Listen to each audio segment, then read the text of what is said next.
और आगे चलकर पहले कि आप अगली ब्रेक पे मुझे जाना है। 2 चीजें जो है उसका जिक्र करना बहुत जरूरी है। आपने मुझसे वादा किया था आप करेंगी अपडेट्स। हाँ, 2 इम्पोर्टेंट अपडेट्स आ रही हैं जी। अपडेट ये है राणा सनाउल्लाह का। एक तो राणा सनाउल्लाह साहब जो हैं उनको पॉलिटिकल एडवाइजर प्राइम मिनिस्टर का बना दिया गया है।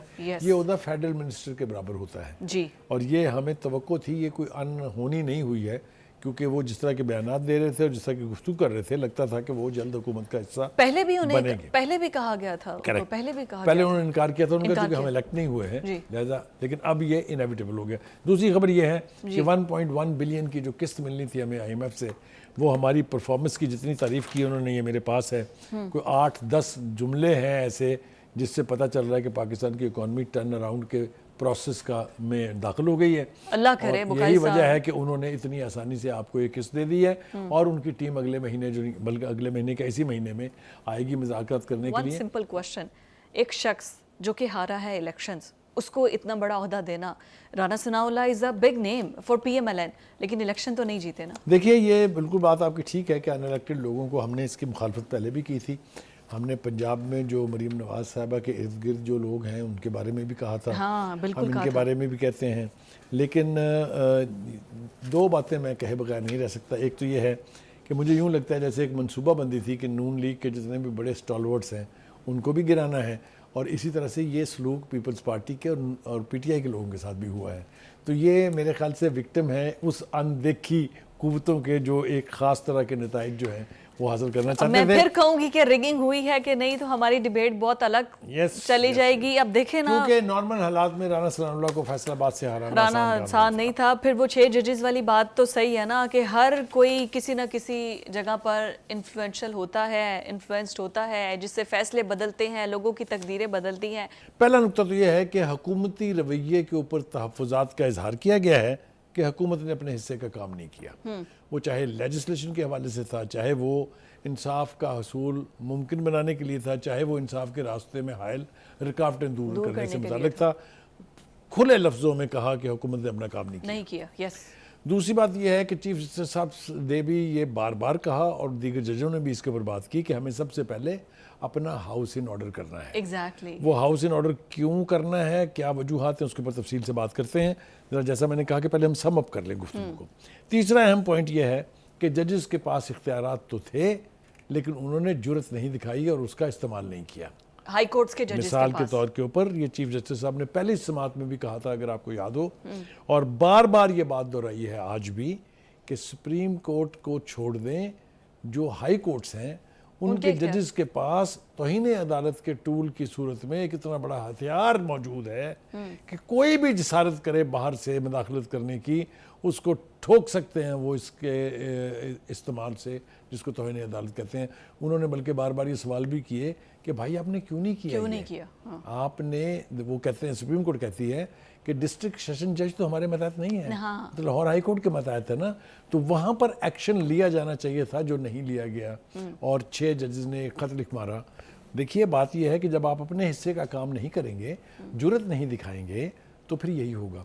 वो बिल्कुल ठीक कहा चीफ जस्टिस साहब ने भी कहा और मुसर्रत हिलाली साहिबा ने भी कहा, जस्टिस मुसर्रत हिलाली साहिबा ने, कि भाई जो रेजिस्ट नहीं कर सकता ना प्रेशर, उसको तो फिर इस सीट पे नहीं बैठना चाहिए, घर जाना चाहिए।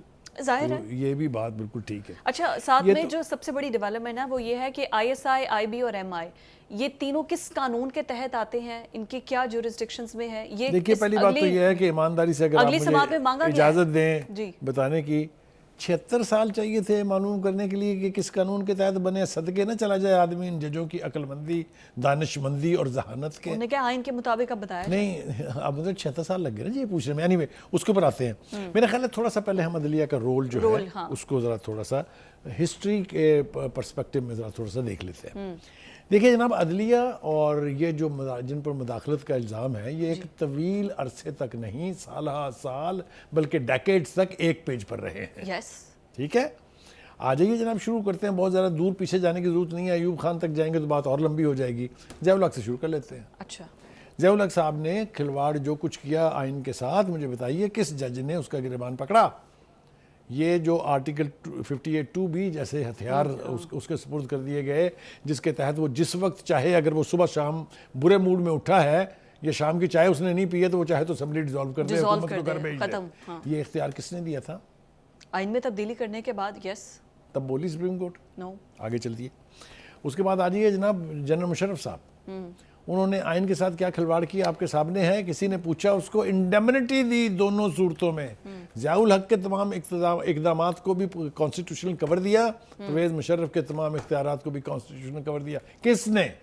लेकिन कुछ जजेस ने हल्फ भी तो नहीं उठाया ना पीसीओ के तहत, वो भी तो जजेस थे, मोमेंट भी तो थी। देखिए देयर ऑलवेज आर एक्सेप्शंस। हाँ, एग्जैक्टली। आज भी चीफ जस्टिस साहब क्या कह रहे थे? वो कह रहे थे भाई मैं जब से आया हूँ मुझे बताएं कौन सी मुदाखलत हुई है सुप्रीम कोर्ट के अंदर। तो बात तो गट्स की और जुर्रत की है ना जी। ठीक है, ये एक पर्सपेक्टिव हो गया। अब दूसरी तरफ देखिए जनाब, चीफ जस्टिस साहब ने ये भी वाशगाफ अल्फाज में कहा है कि ये जिस मुदाखलत की बात हो रही है और जो हमने कहा था कि अंदरूनी हाउस को इन ऑर्डर करना है, उन्होंने कहा सबसे ज़्यादा मुदाखलत जो है वो अंदरूनी तौर पर होती है। यस। और उन्होंने अपने बयान को क्वालिफाई किया। उन्होंने कहा मैंने फैसला दिया था फैज़ाबाद झरना केस में, जिसके खिलाफ उस वक्त की ऑलमोस्ट तमाम पॉलिटिकल पार्टीज, तमाम जितनी भी एसोसिएशन हैं, जो था 30 के करीब रिव्यू पिटीशन दाखिल हो गई जी।